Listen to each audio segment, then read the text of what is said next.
కేంద్ర ప్రభుత్వం mobile phone సేవల కోసం నిర్దేశించిన స్పెక్ట్రమ్ బ్యాండ్ల వేలాన్ని మే 20న ప్రారంభించనుంది. వీటి ప్రాథమిక ధరను ₹96,317.65 కోట్లుగా నిర్ణయించింది. వేలానికి దరఖాస్తులను ఆహ్వానిస్తూ టెలికాం విభాగం ఇటీవల నోటీసు జారీ చేసింది. బిడ్డింగ్ను వేలంలో గెలుచుకున్న వారికి 20 ఏళ్లపాటు స్పెక్ట్రమ్ కేటాయిస్తారు. 20 సమాన వార్షిక వాయిదాల్లో ఇందుకు చెల్లింపులు చేయాలి. దీనికి వడ్డీ రేటు 8.65%గా నిర్ణయించారు. కనీసం 10 ఏళ్ల అనంతరం స్పెక్ట్రమ్ సరెండర్ అవకాశం ఇస్తారు. ఈసారి వేలంలో స్పెక్ట్రమ్ వినియోగ ఛార్జీలు ఎస్యుసి లేవు. బ్యాంకు హామీలను సమర్పించాల్సిన అవసరం లేదు. స్పెక్ట్రమ్ అంటే సెల్ ఫోన్లు, రేడియోలు వంటి వైర్లెస్ సాధనాలకు సిగ్నళ్లు కావాలి.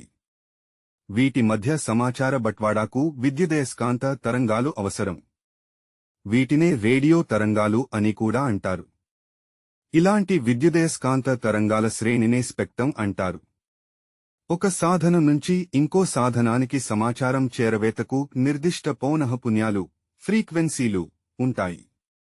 రేడియోకు వేరేగా, సెల్ ఫోన్లకు వేర్వేరు ఫ్రీక్వెన్సీలను కేటాయించారు. ఫ్రీక్వెన్సీని బట్టి స్పెక్ట్రమ్ను వివిధ బ్యాండ్లుగా వర్గీకరించారు.